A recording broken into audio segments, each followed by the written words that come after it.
Yeah, stop sharing.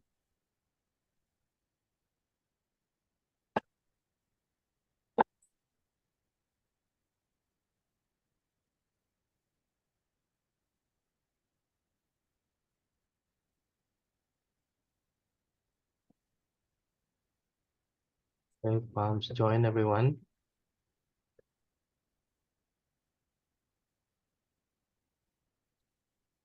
Namo Sakyamuni Buddha. Namo Sakyamuni Buddha. Namo Sakyamuni Buddha. Okay, good evening, everyone, and welcome back to our study group tonight. And today we have our great teacher, Wing, to lead us. Yeah. Yes, thank you, So and welcome everyone.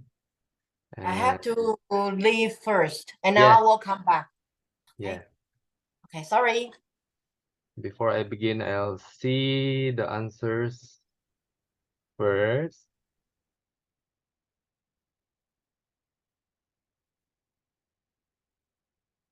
No answers. There's only 2 answers. Oh, only one. Ignorance is like believing into something that is not real, or believing in your own ego. Okay.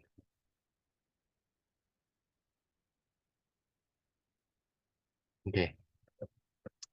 So let me start with my... Oh, we'll start with reading.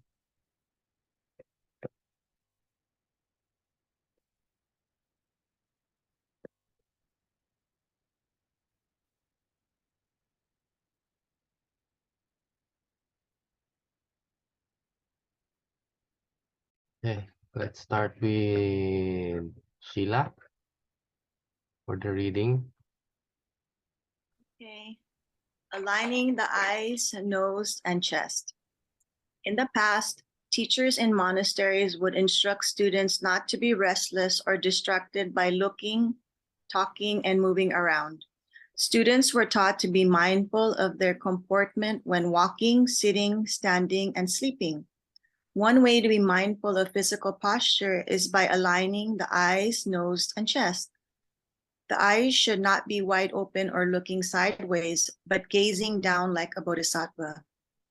In other words, there is a line of symmetry starting from between the eyes to the nose and down to the chest. The head should not be tilted to either side, or it would not be in line with the nose and the chest. This is akin to shooting, where a bullseye cannot be achieved without a good aim. Similarly, the eyes need to be aligned with the nose, or it too also aligns with the chest. This way of comportment, aligning the eyes, nose, and chest, is a way to be mindful of one's conduct and a must learn for all beginners. Go ahead. Nevertheless, in Buddhism, practice does not necessarily mean being rigid. It also involves being alert and observant of one's surroundings. In other words, it means speaking and being expressive when it is needed. Moreover, Buddhism also teaches that seeing does not necessarily have to be visual, and that listening does not always have to be auditory. For example, even if our eyes are shut, we can still make our way around using our mind, and we can still recognize people even if we do not see them. We can know who they are just by their voices. Likewise, in another example, even if our pillow falls off the bed while sleeping, we are still able to pick it up and place it back behind our heads without needing to look. As can be seen, seeing is not always through the eyes. It can also be done with the mind. Okay, call someone else. Yeah, is Jerson there? Hello, Amitabha. Okay. All right. Um, the eyes, ears, nose, tongue, body, and mind are the 6 organs that give rise to perception. Like 6 inhabitants of village, each of the sense organs perform their respective functions under the leadership of the mind. The function of the six sense organs is to pursue after the six sense objects, which in turns gives rise to the sixth consciousness. Put simply, the six organs, six sense object, and six consciousness are interconnected. By being able to use the six senses organs interchangeably, okay, everything comes together in perfect interfusion. As such, sound and destines can be discerned through the physical appearance, and a person's appearance can be preserved by what they sound like. Okay. Hence, the method of cultivation are not limited to not looking, not listening, or not speaking. In Buddhism, the six sense organs, eyes, ears, nose, tongue, body, and mind must cultivate collectively by helping and cooperating with one another, as advocated in Confucianism. Look not at what is contrary to propriety. Listen not to what contrary to propriety. Speak not what is contrary to propriety. Can I call on someone else? Just finish it, Gerson. It's just last paragraph. Okay. Cultivation is about not looking, listening, speaking, or doing improper things. For example, the six sense organs of eyes, ears, nose, tongue, and body should not be tainted with intoxicants such as drugs, cigarette, and alcohol if they can remain pure. Then that will be considered cultivation. Okay. So let me go to my PowerPoint slide.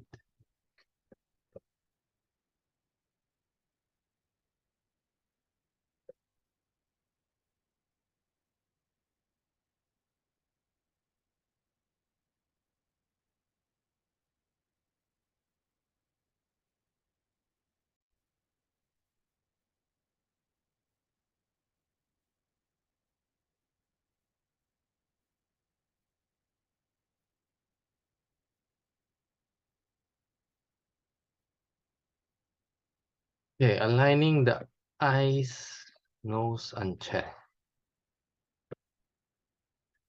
The topic tonight seems very easy.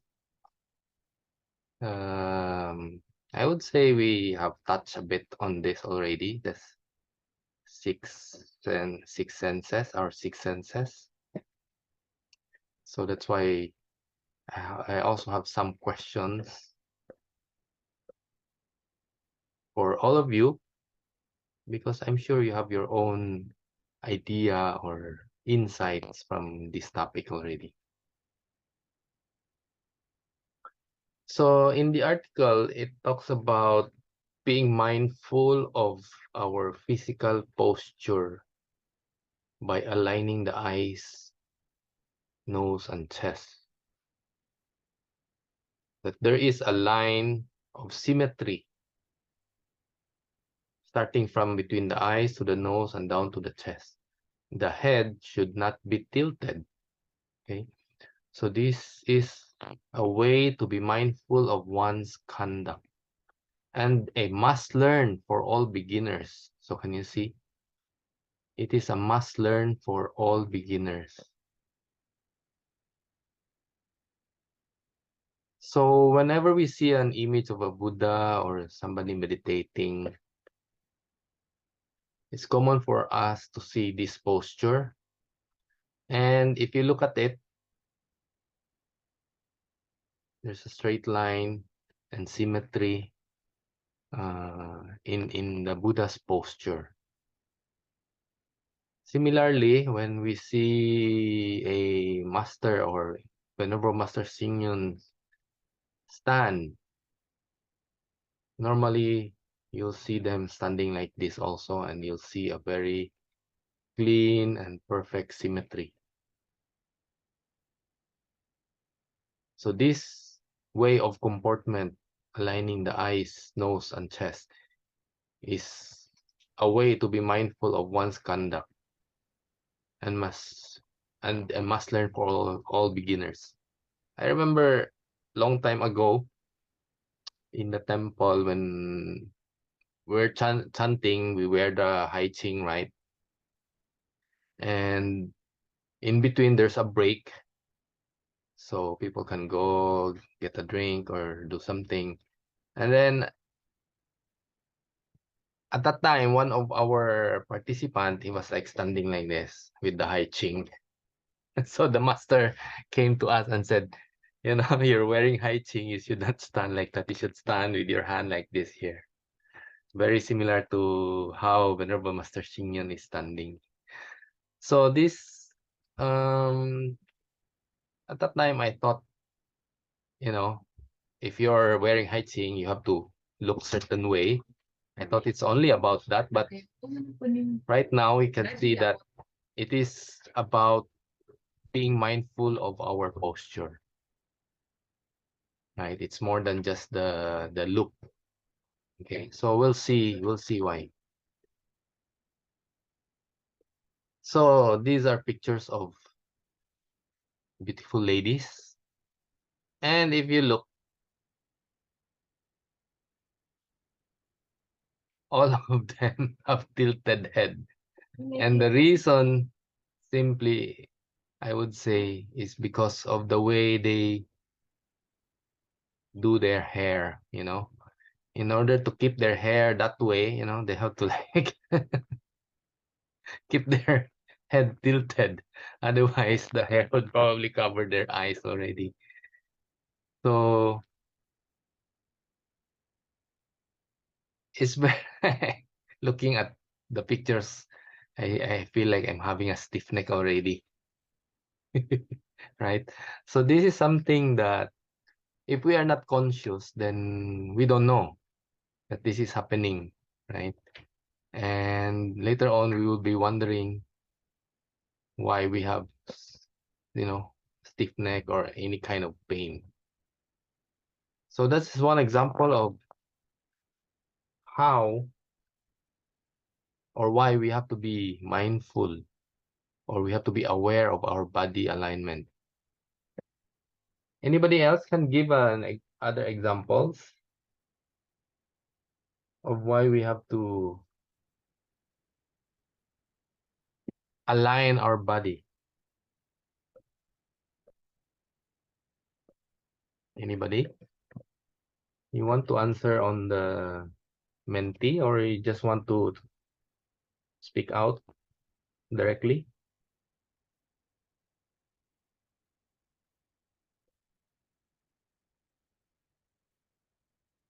Any other idea?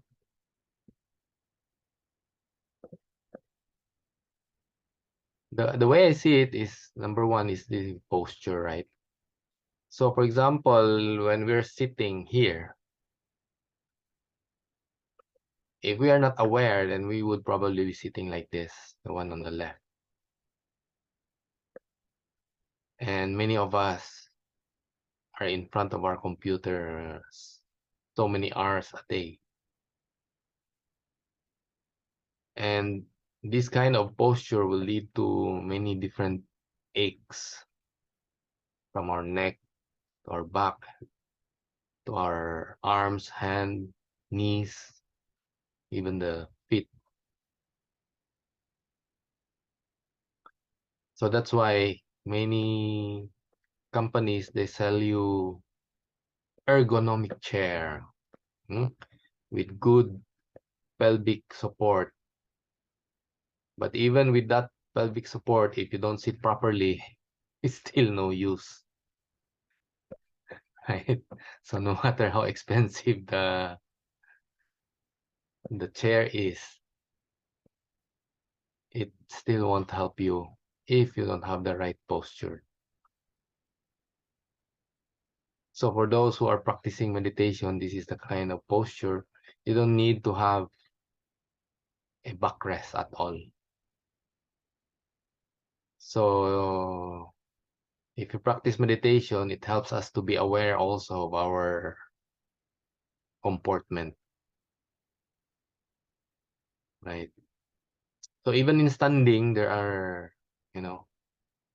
proper posture also. I doubt if you've seen master standing in this way, right? This way and this way. Have you seen them, especially from Pokwang San?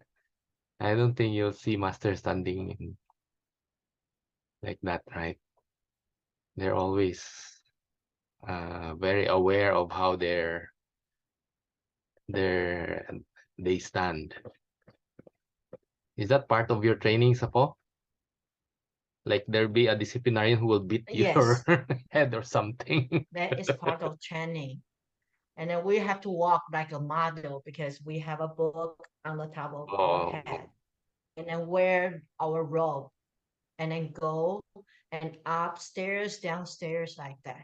And even in the men's Buddhist college, it's even harder. They have a bowl of water on their head and oh, walk. yeah. So I guess that will help you like constantly Be be awareness. aware, right? Yes. And what looks better and people will respect you Hmm. because you even pay attention on little motion, your action. That's why many people would say that a master, when you look at them move, like every movement seems to be deliberate. And I think it is, right, Safo? You have to I be don't get it. What? every movement of a master is like it looks like it's deliberate, Safo, but like you're really deliberately trying to do it this certain way, right? So that's being conscious about your actions, your Yeah, we movements. need to be, yes, consciousness. Yeah, because for So that's one, it's part of the Chan. that's true. Because for most of us, po, our movements, we're not aware, like, So Yeah, and that's then why when some you were people hygiene your hands, it's like that. yeah, Boho walking. Kwan. That's true, right? So that's why some people they Mhm. observe and they say that a monk or a master, their movements are always so deliberate, like it's so purposeful. Okay, so it's really by training. Especially in Pogongsan, Yes, I noticed that also. because Master Xing Yu. So this girl, she's not standing, she's not dancing, but if you notice, many times when we stand, like we stand on one leg, right? And then after a while, you'll shift to the other leg because you get tired, right? So we cannot stand straight and we cannot stand still.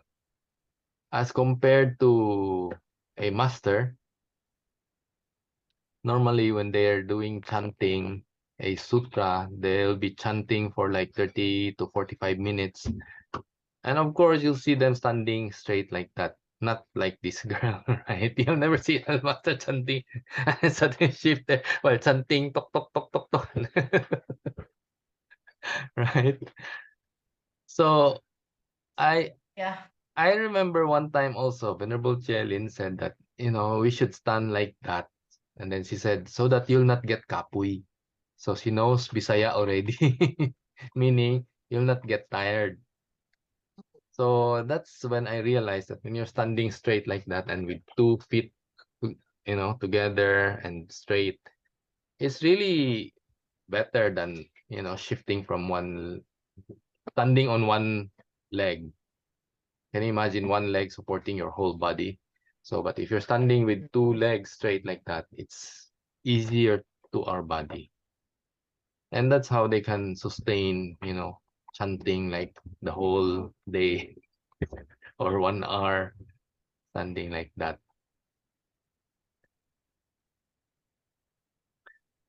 So in Buddhism, well, in another part of the article, it emphasizes speaking and being expressive when it is needed. Sometimes our senses, it just reacts. But again, here we're advised to speak when it is needed. So in short, we use our sense faculties at the right time and the right place.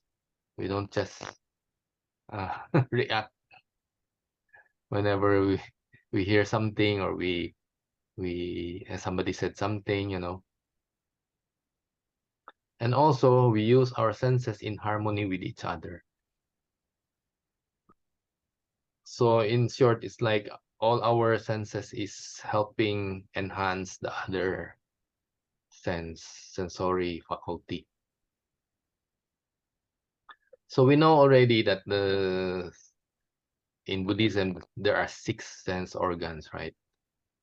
As compared to only 5 in science. I wonder what happened to the mind science. But in Buddhism, it's always the 5 sense: eyes, ears, nose, tongue, body, and mind. So we call it our sense faculties. Okay, so the 6 sense faculties. And then there is the objects that we observe. So for eyes, we observe, for example, the flower, the scenery. For ears, we observe the music from different instruments. The nose, of course, can smell the coffee and the flowers.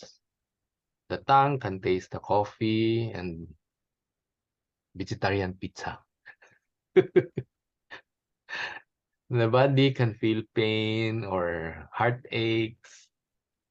And the mind can perceive as well as imagine things.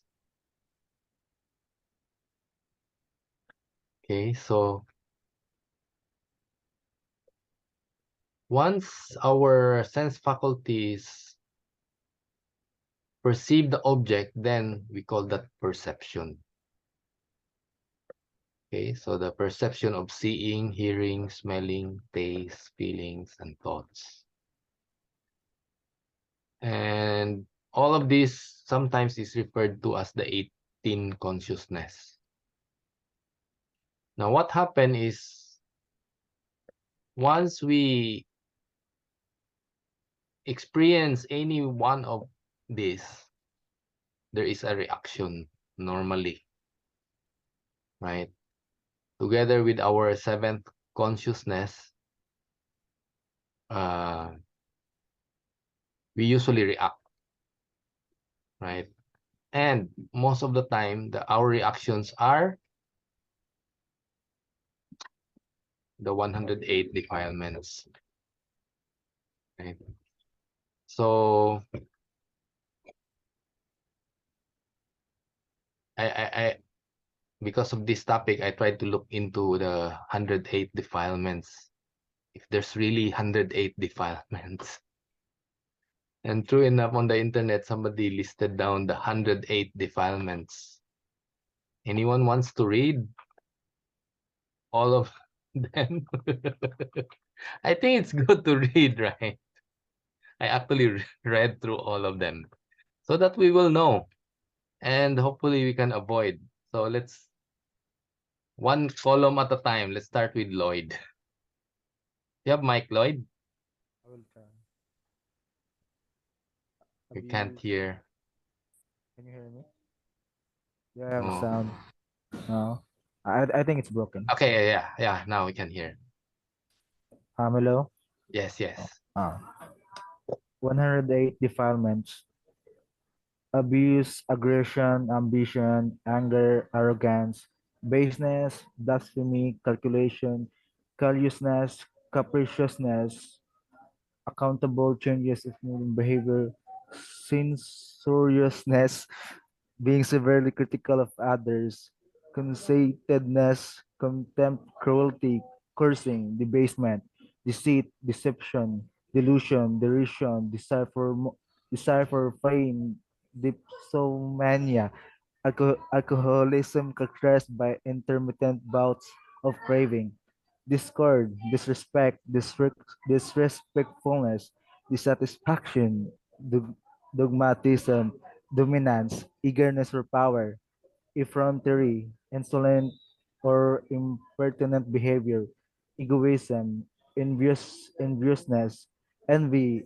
excessiveness, faithlessness, falseness, furtiveness, gambling, garrulity, tediously talking about trivial matters, gluttony, greed for money, grudge, ha- hard-heartedness, hatred, haughtiness, high, high-handedness, hostility, humiliation, hurt, hypocrisy, ignorance, imperiousness, assuming power or authority without justification, imposture, pretending to be someone else in order to deceive, impudence, inattentiveness, indifference, ingratitude, insatiability, insidiousness, intolerance, intransigence, unwilling or refusing to change one's views or to agree about something, irresponsibility, jealousy, know-it-all, lack of comprehension, laziness,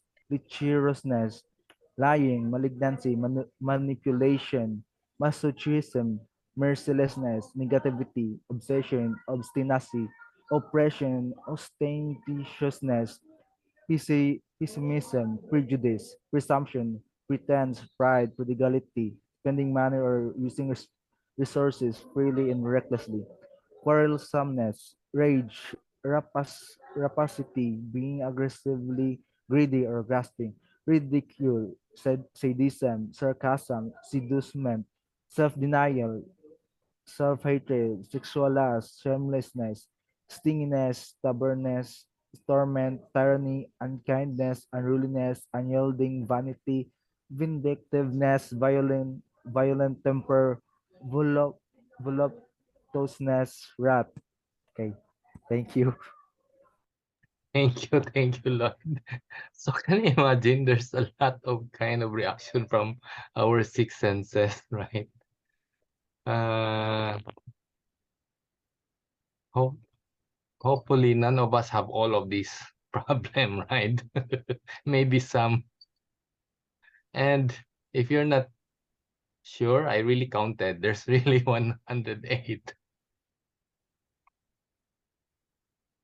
So the reason I wanted people to read this is so that we will be aware and, try to avoid having these defilements. So that's why our sense faculties can create all these defilements. So I actually asked Master, if there are 108 defilements, is there something like 108 enlightenment or 108 purity? Because I was thinking, how come there's so many bad things that can happen out of our reaction from these things, from the worldly things, right? So what do you think? Why do these defilements arise? I'll share the Menti again. You can answer there, maybe, or some you can speak and some you can answer here.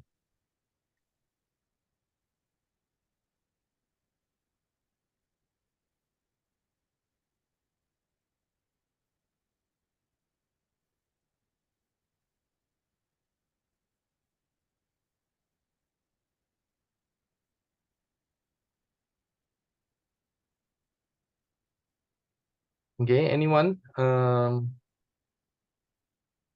Why do these defilements arise? What do you think? There are so many defilements, right? So why does it arise? What do you think? I'd like to share, Erwin. Okay. I think sometimes we have this big ego of ours, and It's one of the defilement, right? Egoist. yeah, we have this big ego, and if we get criticized or something like that, it causes us to get angry. And then if we get angry, we will if we don't guard against our speech, we can throw it back with more criticisms or angry Okay. words, bad words towards somebody else. So we have to learn how to to control. Maybe the other person was just having a bad day or something and just decided to pick on you or something that day. But we really need to guard against that ego of ours. If somebody tells us something, maybe we have to listen. Maybe it's they're trying to correct our behavior and look at it in that sense. Yeah, that's true. So you mentioned about No? ego, and then from ego, that's already a defilement, and then you react, let's say in anger, that's another defilement. So maybe we need to like listen to what they were telling us, and then maybe there's some truth to like if your mom calls you lazy, well, why are you calling me lazy? Then maybe if you realize like what's her point? Oh, you leave your stuff behind, you don't wash your dishes, you wait for somebody to clean up after you all the time. So maybe you need to like step back and then look at what was the reason for all of that instead of reacting right away. Anybody else? When somebody, Lara posted, when we get too attached to objects, situations, food becomes greed. That's true, right? Attachment. Anyone? Gerson, are you trying to say something? No, Ash, kaya like I agree with Sheila. Like sometimes defilements arises because of our greed and especially of our attachment on something, especially if you are expecting to a person or any kind of situation that you want to expect what will be the outcome, and if your expectation does not met, it will gonna arise some anger, some ignorance, some delusions, and that causing us to suffer. Yes. So certain expectation, if it's not met, then it could be anger, it could be other things also, right? It could be disappointment, many different reactions, right? What else? Three poisons. Three poisons are the effect, I think, right? My question is why does it arise? Why do we get angry? Why do we get greedy? So one of the answer here is why we get greedy is because of attachment. I think they arise because they tend to satisfy any of the six senses. That's true, right? So the six senses felt something.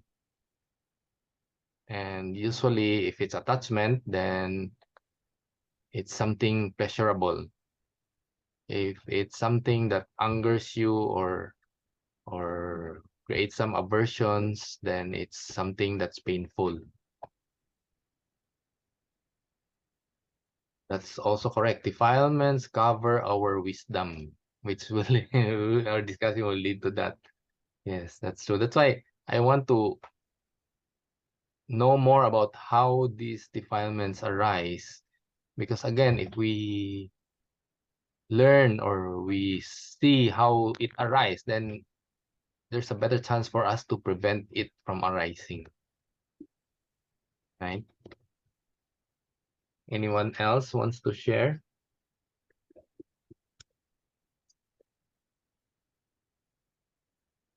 Okay, let's go back to my slide. Let's see what I have.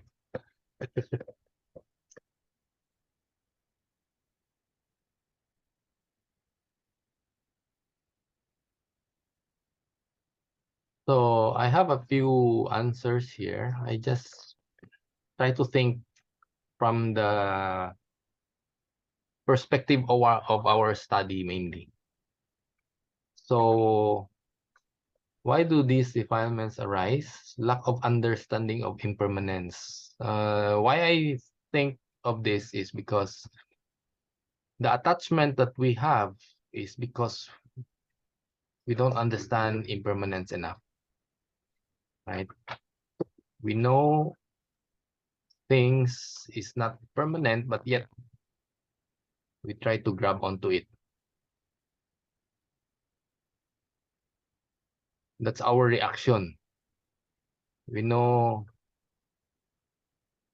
even sometimes as a parent, We're so attached to our kids. We don't want them to grow up.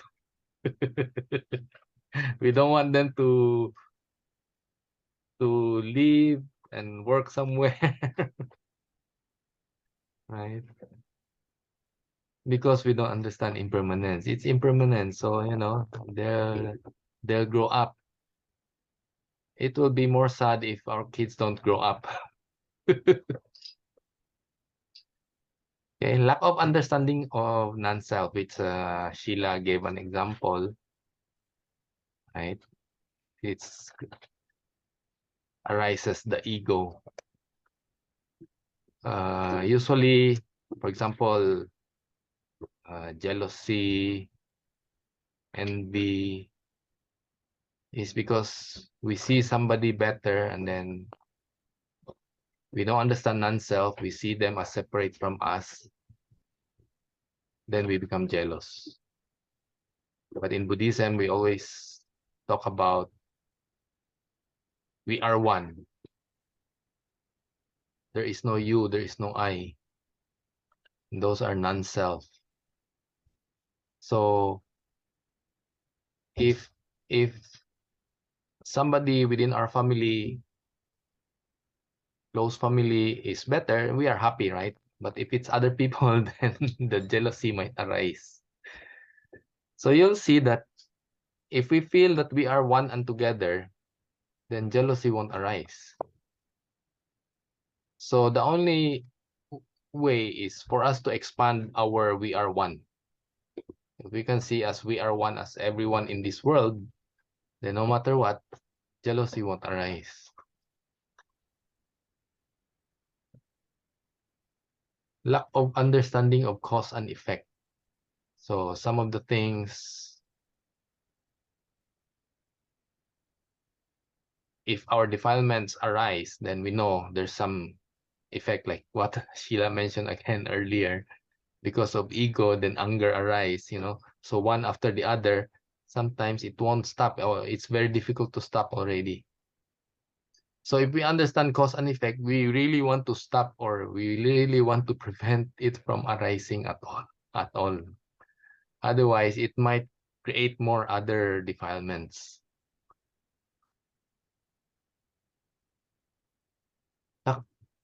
Well, basically, lack of understanding of the Dharma, right? The more we understand the Dharma, the more we understand the teachings, then the more we can remove, each one of those defilements.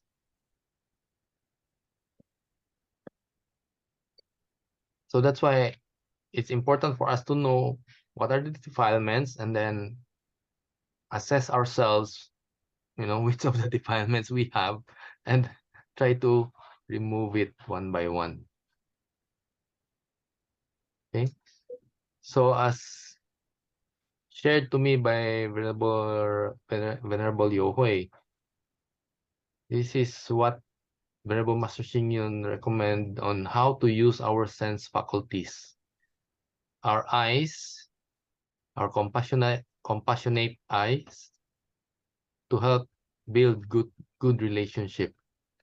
Our patient ears to enhance our wisdom. So I showed a picture of the sixth patriarch of Chan Buddhism, Venerable Hui Neng.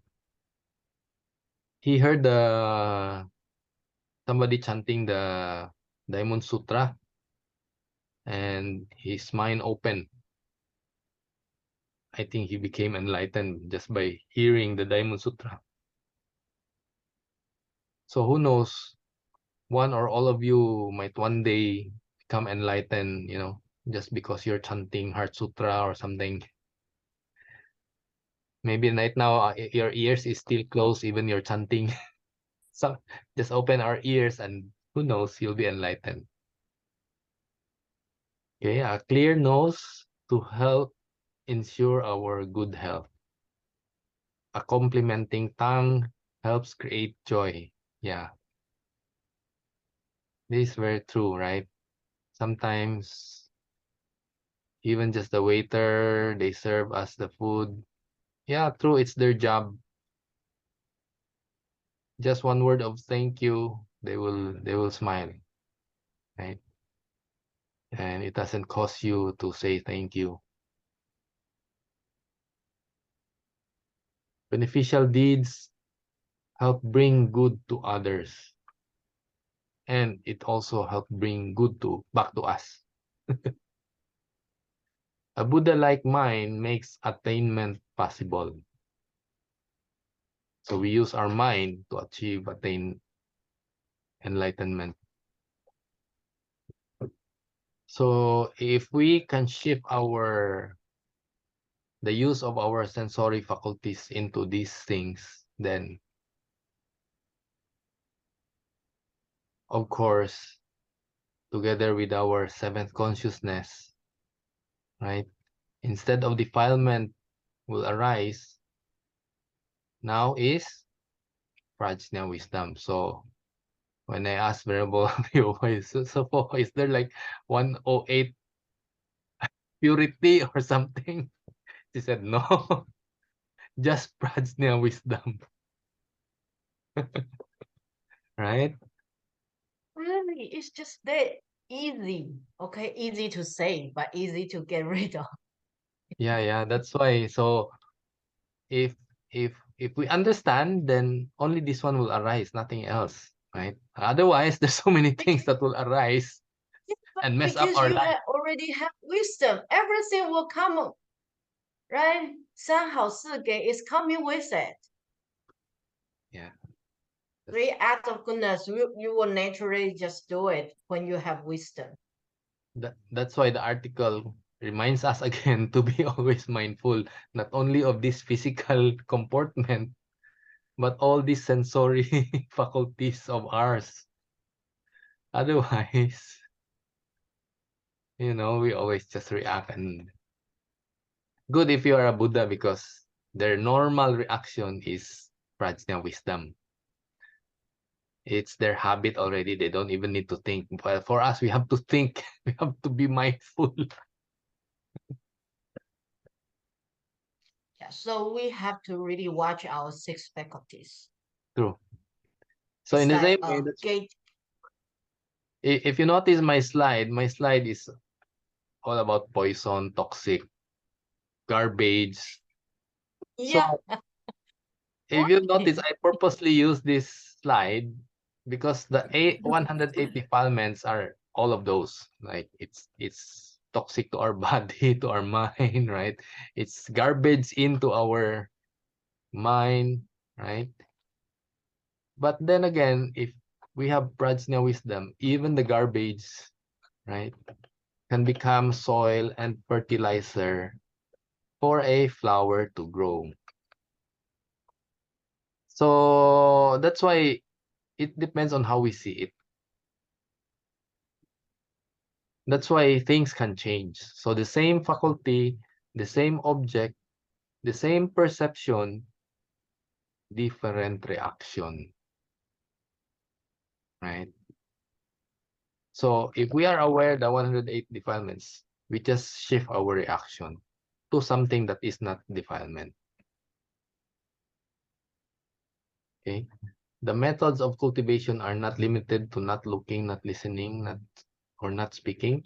In Buddhism, the six sense organs must cultivate collectively by helping and cooperating with one another.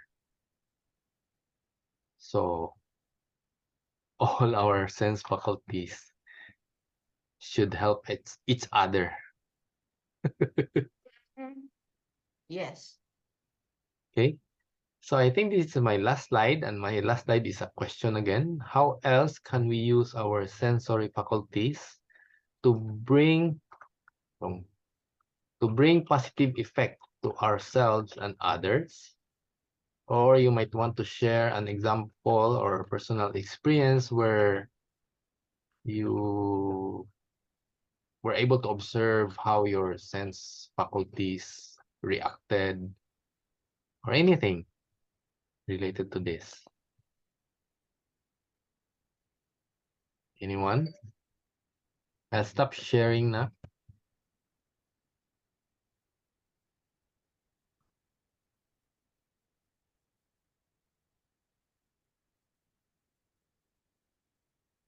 Yeah. Hello, Amitofo. Yes, Omitofo, Jerson. Shifu, Kuya Erwin. I would like to share my thoughts and a realization for this lesson. Mhm. First, I would like to thank Kuya Erwin and our Venerable for sharing such a wonderful and enlightening lesson tonight. What I've learned that our six senses are important for our enlightenment, to help, to serve others, and build affinities to all sentient beings. As I remember, as our Venerable Master teaches us in Buddhism, that practice does not necessarily mean to be rigid or means to be hard. Our eyes, ears, nose, tongue, body, and mind are the six organs that give rise to perception or awareness. And our Venerable Master teaches us and guiding us that we should cultivate our six senses diligently. We have our eyes to see the truth, to see good deeds, to see mercy and compassion to others. We have our ears to listen to the truth, not listening to any kind of negativity, to hear and be guided by the Dharma. We have our nose to connect our breath, to practice mindfulness and chant practice. We also have our tongue to speak good words, such as giving praises, not hurting others with words, but rather giving others people joy and confidence. We have our body to help others, like doing volunteering services to community or helping our temple, doing praying, meditating, and chanting. And we have our mind to contemplate the Dharma, thinking of loving kindness, to think compassion, by not seeking joy and peace for yourself only, but hoping all sentient beings depart from sufferings. As we are an aspiring um, Buddha or Bodhisattva, our Venerable Master teaches us to cultivate diligently. There's also one of the sutra that shares during on Monday. It says, once a Bodhisattva is committed to the Bodhi mind, he must not stop. He must not become fatigued.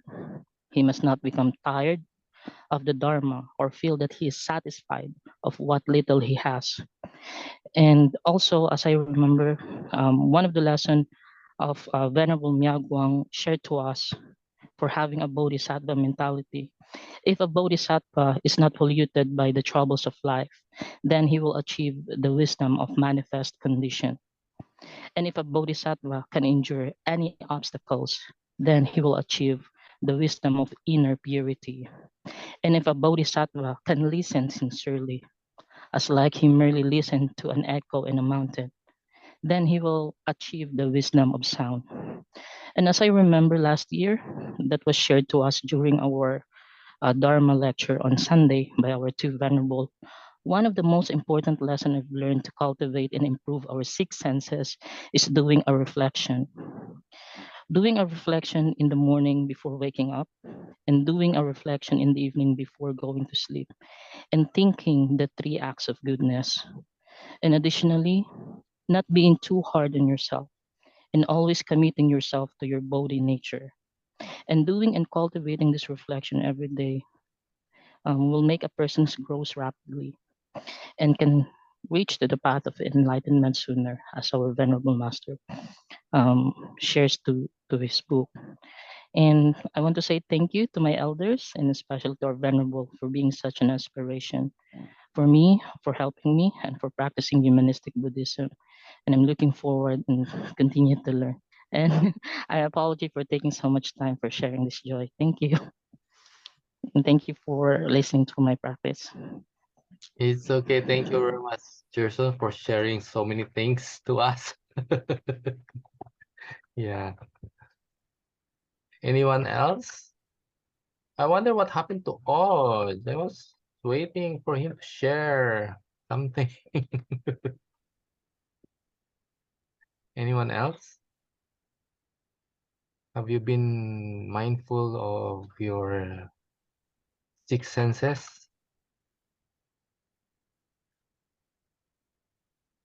Our eyes don't talk, but our eyes can be, it's just silent, but you see something, your mind will run. Huh? Do you have any experience like that?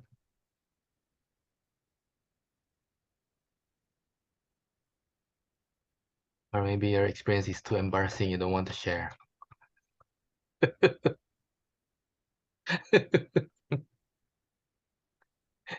It's okay, just tell us it's not you. How can it be not you if it's about the eyes? Right? Our eyes, when we see something, when we see, for example, we see someone, let's say it's a competition, you see someone winning, and your mind will think, oh, he's cheating, or, you know. So it's actually the jealousy that's arising, and then you just have some justification in your mind about something, right? So if we're not aware, again, these things just will arise, and then, you know, sometimes we will even entertain it, right? We will like justify, or, you know, go with what this mind is thinking and adding onto it, thereby creating more and more defilements. So if we're aware and we see someone winning, and then we notice that the jealousy is starting to arise, then we can probably stop. We can probably tell ourselves, oops, jealousy is arising. Let it go. Right? And if we understand non-self, we understand we are one, then we might think, anyway, we are one.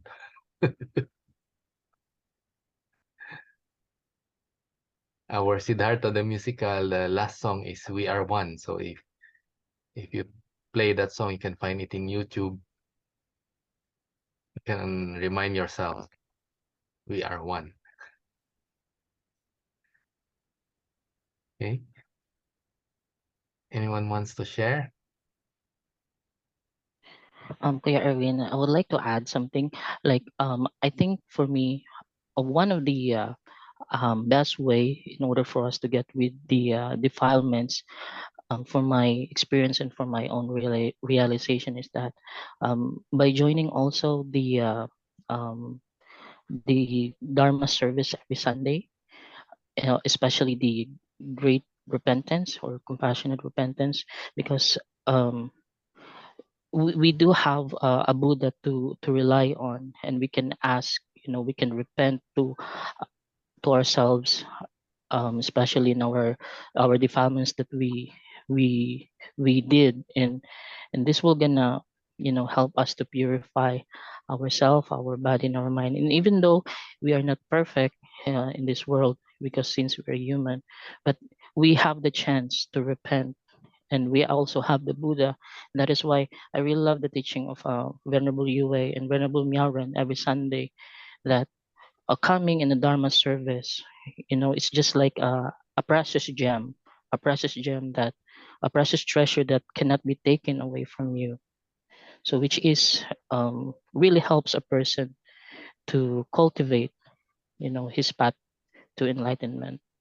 That, Hamitafo. that's true. By joining repentance service, I think it helps to remind us, right? If ever that defilement or wrongdoings will arise again, we get reminded. So hopefully we'll be able to catch it ahead before it will really arise. At the very least, before it comes out as action. It's still in here. If we can catch it, at least only us knows about it. The other people haven't seen it, so they don't know yet. Right? And the more we practice, soon, again, it won't arise at all. Only prajna wisdom will arise. Right? So that's the best.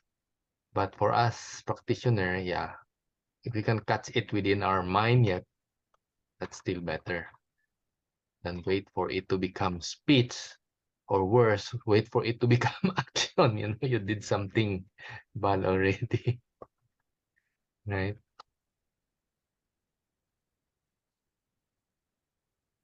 How about Auntie Marlene? You have anything? Right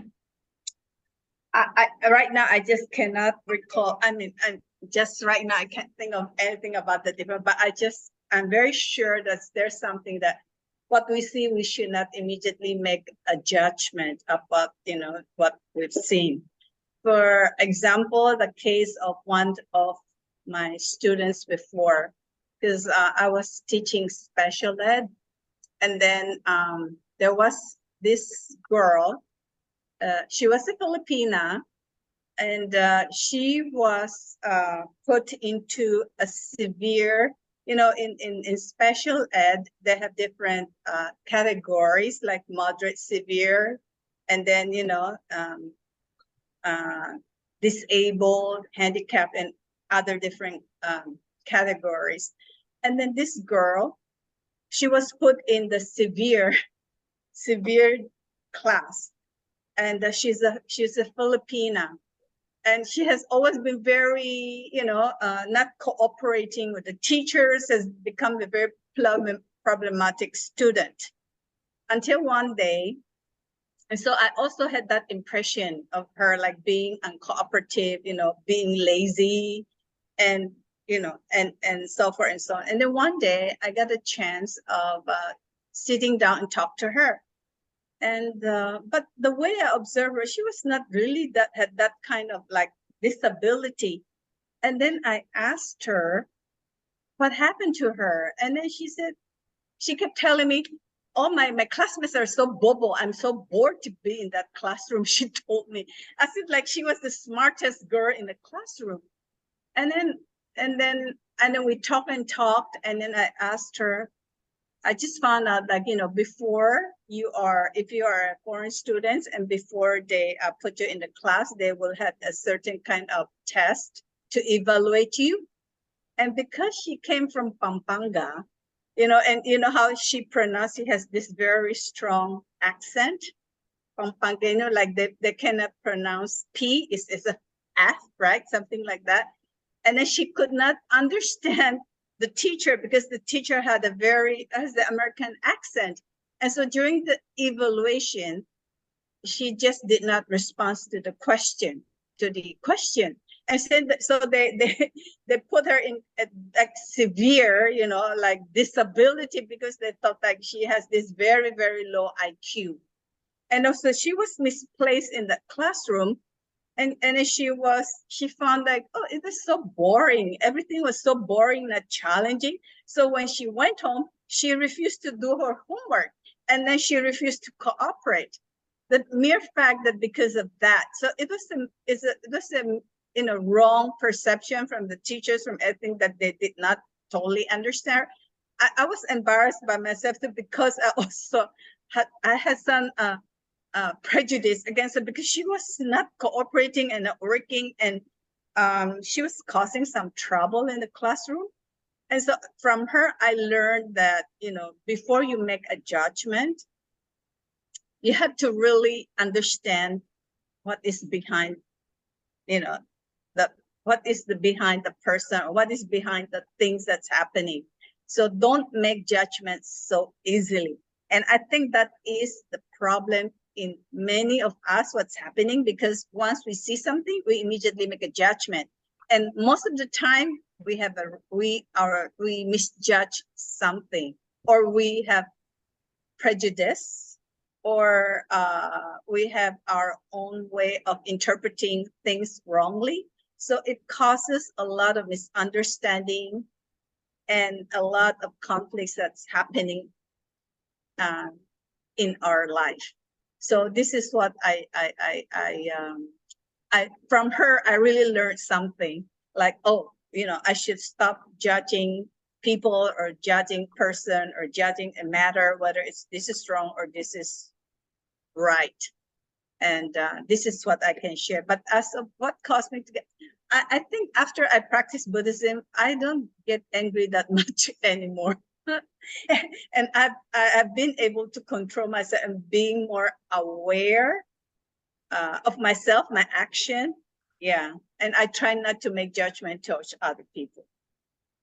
That's true. That's a very good insight because most of the time we depend on our sense faculties, right? And eyes, ears, many times we depend on these two and we make judgment. And this, well, all of our sense faculties are very limited. For example, we can only see what's in front of us. Behind us, we cannot see. Beyond the object, we cannot see. So in Auntie Marlene's example, the background of the girl, her past, we don't know, right? So we only judge her based on what we didn't see in her test result because he did not answer it for whatever reason, right? So she was judged based on that instead of She told me she did not understand what the teacher was asking because the accent very different. that's why. Yeah, so she just did not respond to all the questions that was asked her, and she did care. Yeah. She So- did not, she wasn't aware of the seriousness of not responding to all those test questions or questions being asked to her. Yeah, And apparently judgment was made out of that instead of right. thinking Yeah. maybe there's something else wrong and find out more, Yeah, right? right. So And this, what they yeah, they make certain decision. Again, it may not be, they did not purposely do that, to against her, right? But again, what I'm trying to say is we depend so much on our sense faculties, but our sense faculties is very limited in Right. in its functionality, Mhm. right? So maybe we should not be too reliant on our sense faculties. Yes. And the poor Because thing we about this always girl, just she lost 2 years of a time, putting in the having a wrong placement, and she got bored, and she was not cooperating with her parents. Her parents were working, as custodian. They worked at night shifts. So when she went home, she was alone at home. And she refused to do homework. Nobody, and her parents is always complaining to the teacher, my daughter is not doing her homework and this and so forth. It becomes a huge problem on that girl. And it was not fair to her. She wasted 2 years.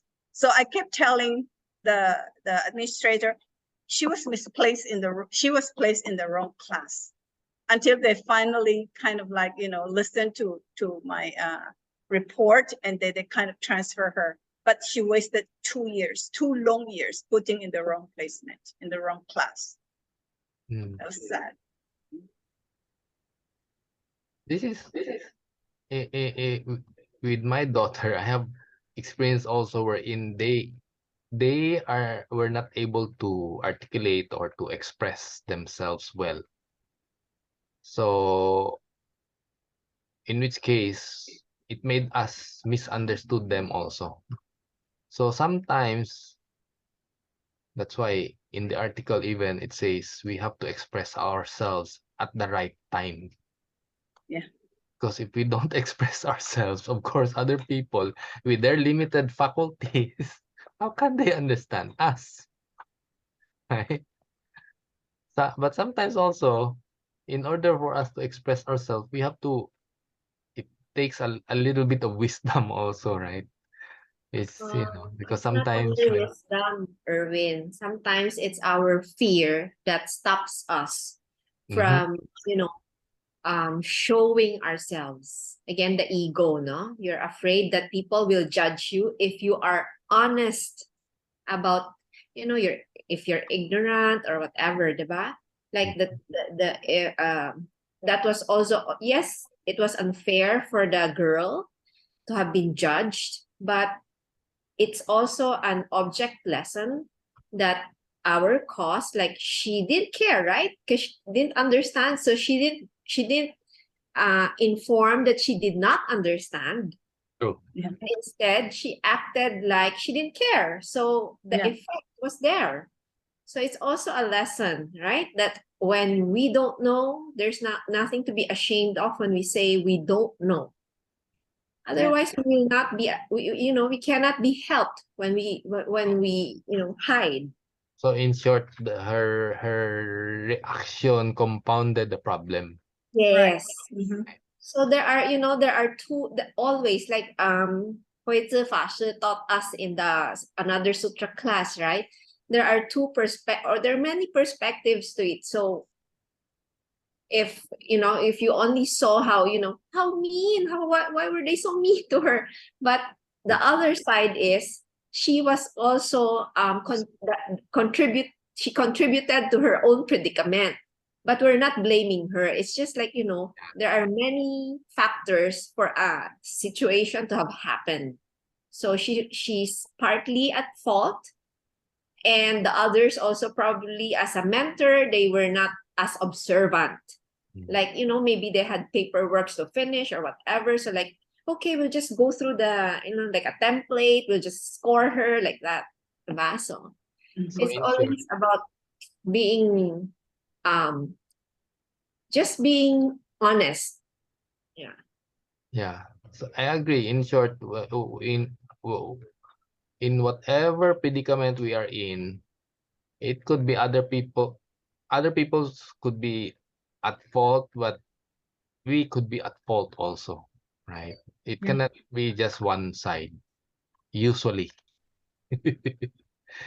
Because if we can, again, if we have prajna wisdom, then we would know how to, go about it and turn the difficult situation or negative situation into something good, right?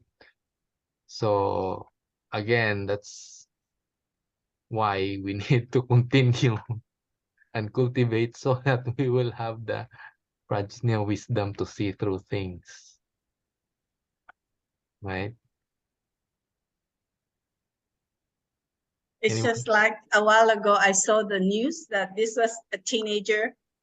He knocked at the door, at the somebody's door, and then the owner thought he was coming to steal, and then he shot him. That's true. Yeah. Yeah, I saw that. That's in the US, right? Like this Yeah, right, this African American. right, yeah. He was like a musician. He was really right, Auntie Marlene? He was a 16-year-old kid that was Yeah, going to 16. go fetch his two younger brothers. Right, he went to the wrong house. He went to the wrong house, Yeah, and the owner of that house probably already was racially prejudiced, so it didn't help, right? So he saw the African American and he just shot the child, thinking that he was, like a thug or something yeah, coming right. to his property. So Who sad. knows? Somebody robbed that house already before, so we don't know why he reacted that way, right? So Yeah. yeah. A sad state, the world.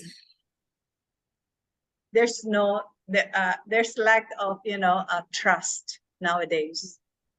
Yeah, Because the world has become a place where fear mongering is, the thing.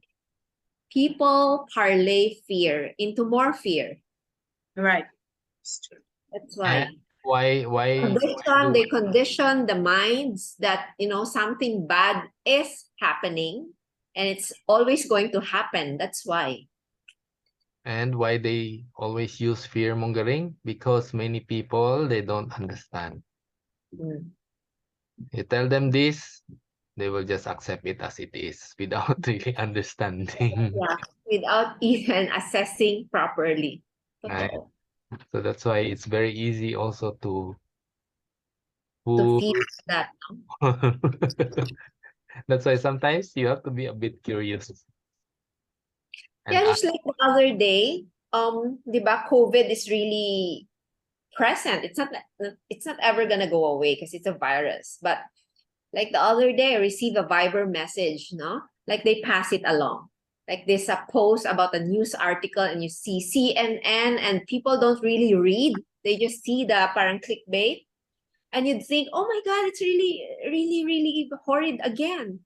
And so I felt like, parang I've read this a year ago. So I really opened the link and read, since it's CNN anyway, it's not an HTTP only. So, and then it's really last year, like an October 2022 article or something. And the way it was being shared is like, it's happening now.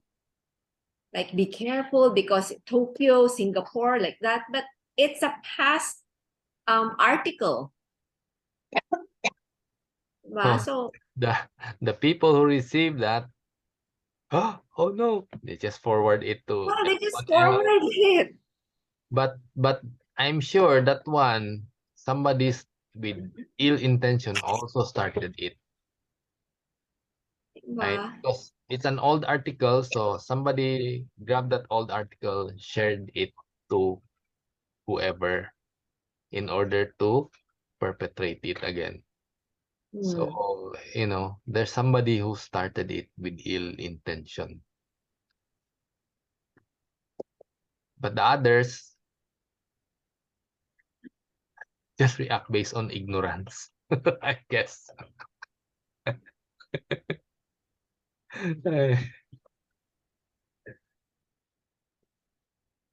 Anyone else wants to share? There's a lot of people online.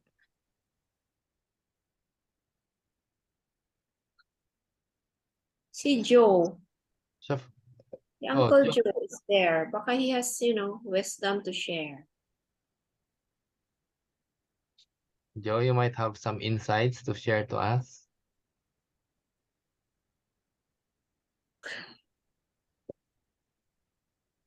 Sefo, how about you? You have anything to add? I asked Okay. Sefo, this topic seems very Yes. easy, only sense faculties. No, it's not easy. What can you add, To be Sefo? concentrated, it's not easy. Yeah, it's not easy. Yeah, if you look deeper, it's not. Yeah. Because it's not just align your eyes, your nose, your mind. It's really you need to observe. So it's like these days we have class because we are gathering all the monastic gathering together to talk about Master Xing Yun. And we know him being practiced like aligning eyes, nose, mind. In Chinese we say 眼观鼻, the eyes look at observer, the nose observer the mind. So when he was studying in the Buddhist school, and he practiced that. So he doesn't look around, and sometimes he even close his eyes, not seeing anything. So his sense get really sensitive. So like today, someone sharing, we always say Master Xun cannot see, right? We know he cannot see. But so weird because one day there's Hui Zhong Fa Shi was stand behind him, just a little bit behind him.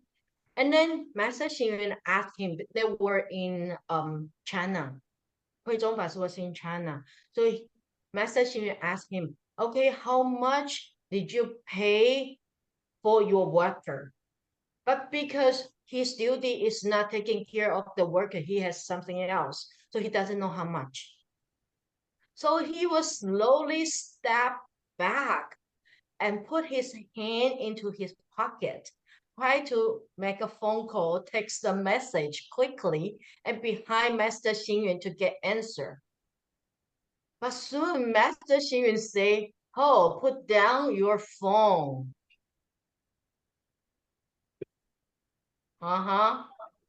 Hui Zhongfa was It's like those stand Shaolin monks behind Master too. Xing Yun. Yeah, and he said he was really slow, do his motion to get the phone very quietly and slowly. But Master Xing Yun still noticed. He picking up his phone and tried to text message.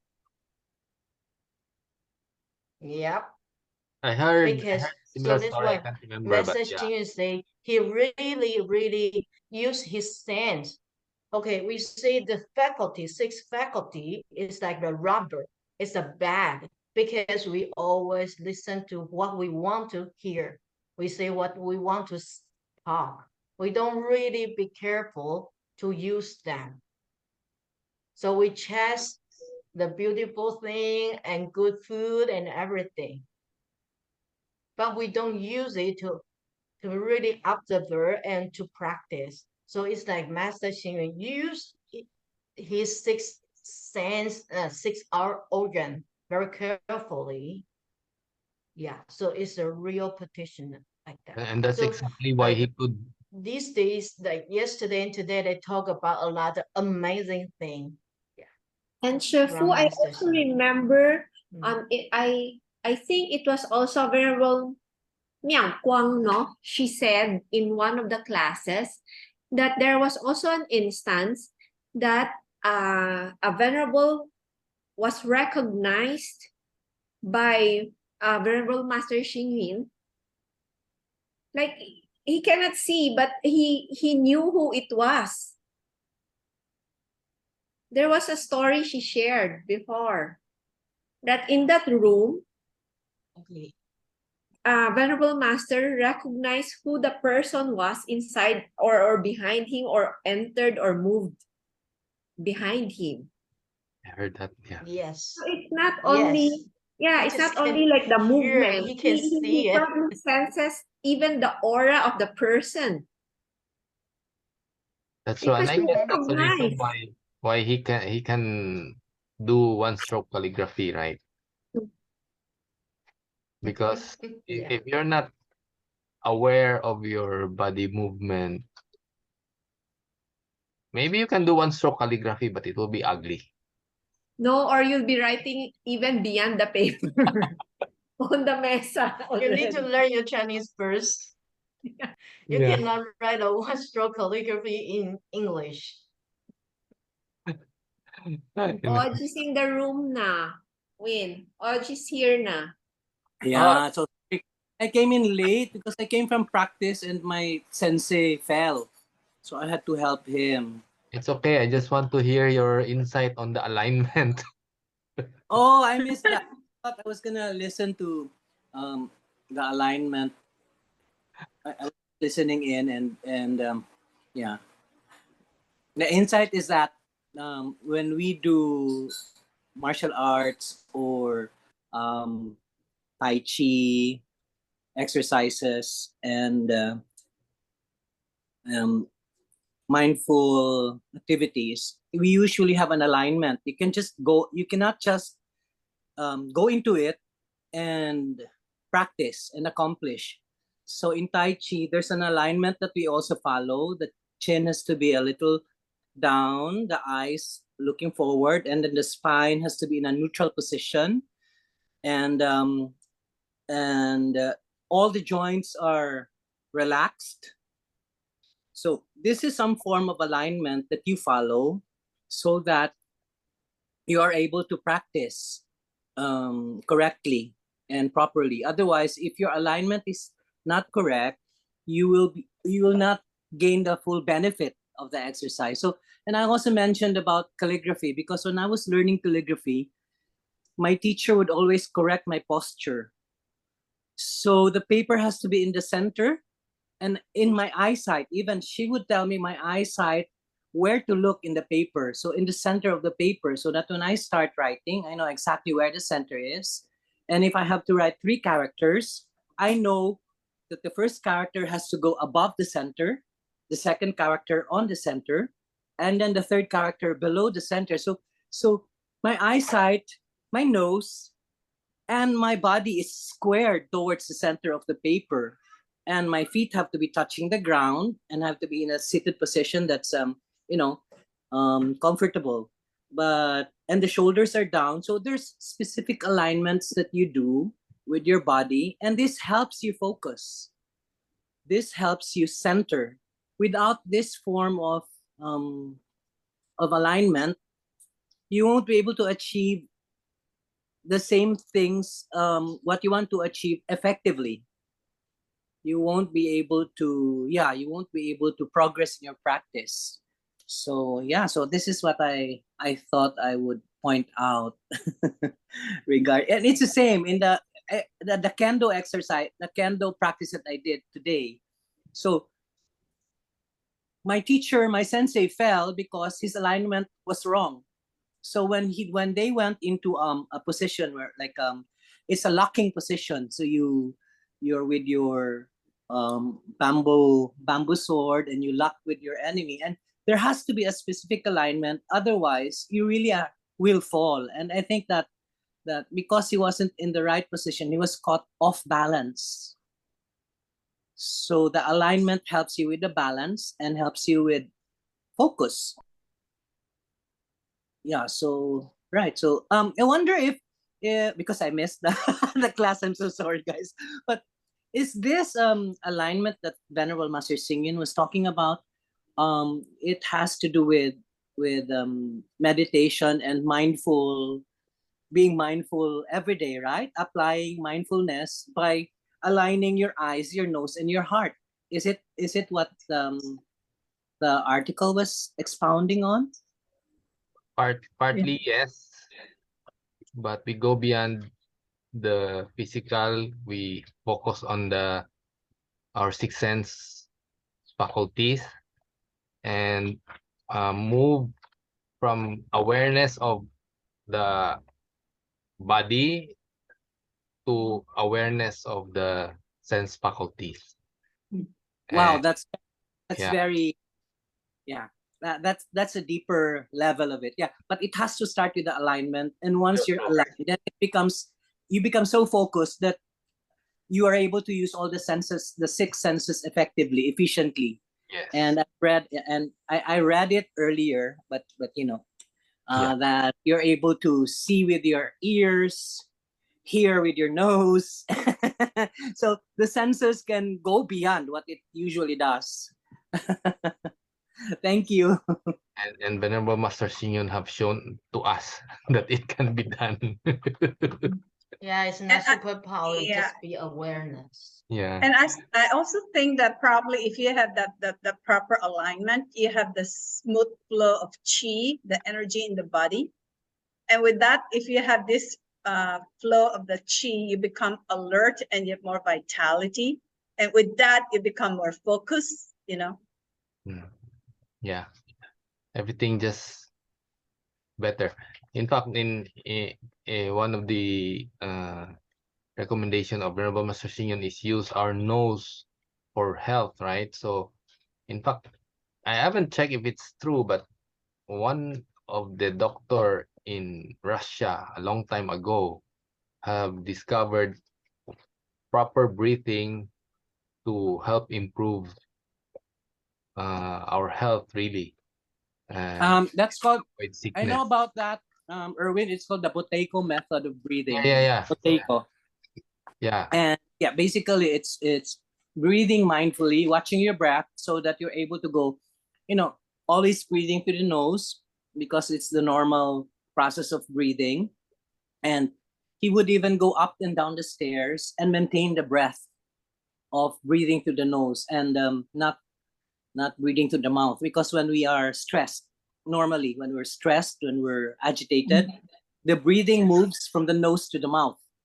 And it's natural if you're doing high impact exercises because your body compensates by breathing through your mouth. But as soon as ideally, as soon as your body goes back to its normal heart rate, you should be back to your breathing through the nose. And that Buteyko method is advocating that you have to be mindful of breathing always through the nose, you know, in your daily activities. So even in work, in school, so that if you get mad, you notice that you stop breathing through the nose. You're breathing through the mouth and you're shouting and you're screaming at people and you're holding your breath, right? So as soon as you notice that, oops, my breath is in the mouth now and I'm shouting, I'm exhaling too much air, then if you have that mindfulness, then you go back to your nose and start breathing with your nose again. So I think that was what, because my cousin took that Buteyko method. And you know, Yeah. they as usual, they shut this doctor down because the pharmacy, they cannot sell you tablets anymore if everybody does this. Everybody will be healthier. Right, right. So breathing through the nose is very important because the nose is for breathing and smelling, the mouth is for eating, talking, and Yeah. some people use it for marites. But but you know, if That's a defilement. defilement, right? So if you have to go back to what the use is, what the proper use is, the nose is really for breathing and it's for mindfulness. You can use the nose to be mindful. Yeah, thank you very much. Any more? I want to add one thing is the talking about the posture.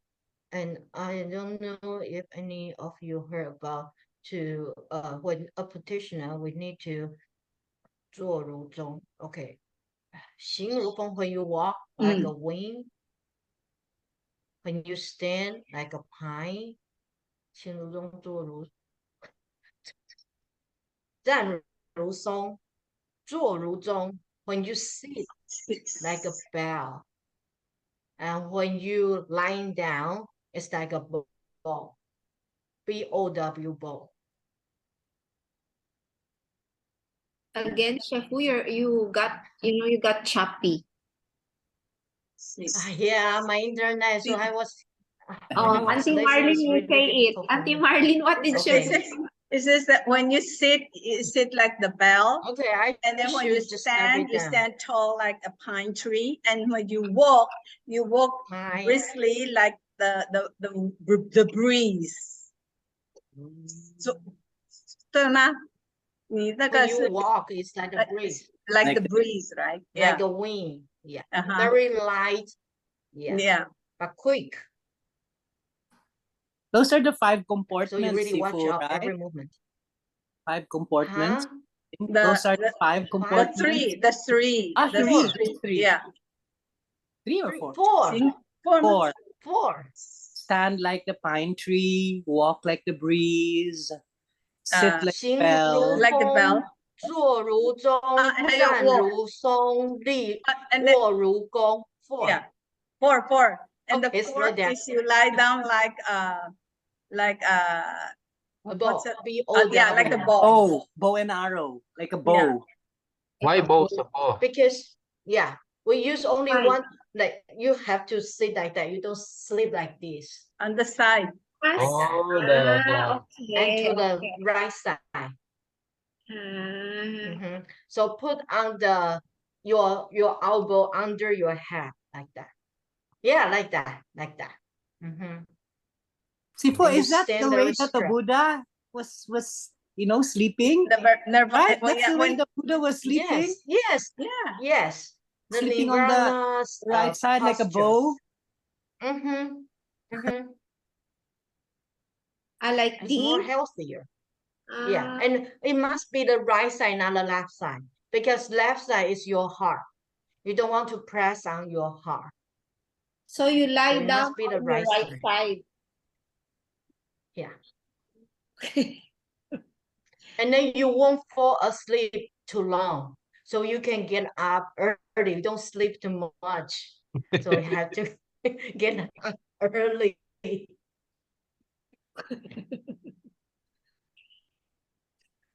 that's a fall. That's not me, that's my friend. I see the point also of not oversleeping because you get lethargic. The more that when you True. oversleep, you get groggy. And then you lose your Mhm. energy when you oversleep. Mhm. Yes. Okay, anything else? Anyone else? If none, we'll end the session with the dedication of merits.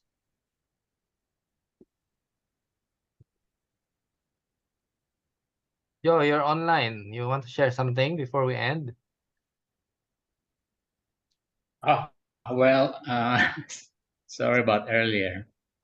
I can only think of, you know, the different types of meditation. Usually the seated meditation is you advise to have a straight spine. In walking meditation as well. And we Tai Chi practitioners, we adopt this, what we call standing meditation, wherein we try to imagine that our head is being tied to a ceiling above, and your body just hanging down to stretch the spinal and like Marlene said, so that the chi will flow without hindrance. So it does really improve our posture when we do this meditation, whether standing or sitting or even walking meditation. It improves your posture. I would say, in my personal experience, it does exude something like you exude something like confidence when you're doing it right. So whenever we have students, we ask them to do the standing meditation. We ask them to stretch the spine by lifting up your tailbone and imagining your head is being pulled up from above. So it does wonders, actually. And people think at my age, they think I'm more than healthy enough. So I guess it shows already. So that's what I can share at the moment. So Thank that's you. so that's exactly standing like a pine that Venerable Yohoy was saying, and exudes confidence and invite respect, right? So that's a very good practice. Okay, so let's end the session with the dedication of merits.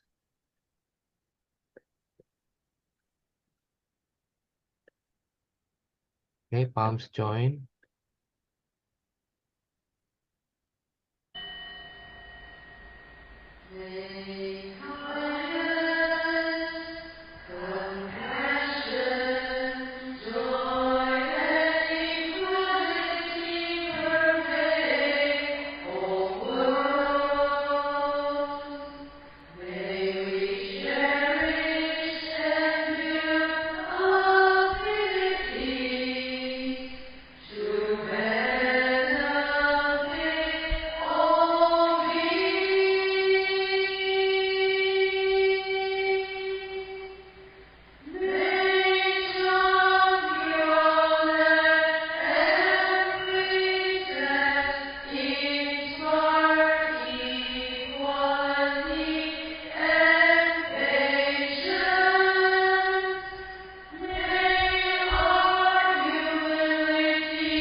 Okay, turn on your video. Let's take a photo.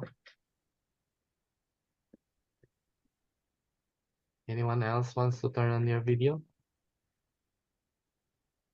We have a lot of people online, but off.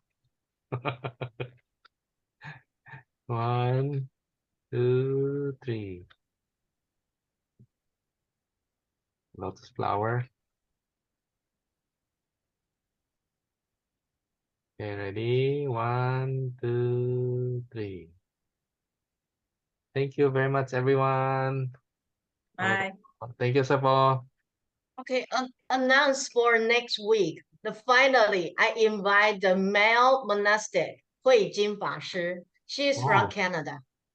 First time. Okay, so spread out and tell everyone and invite them to join us.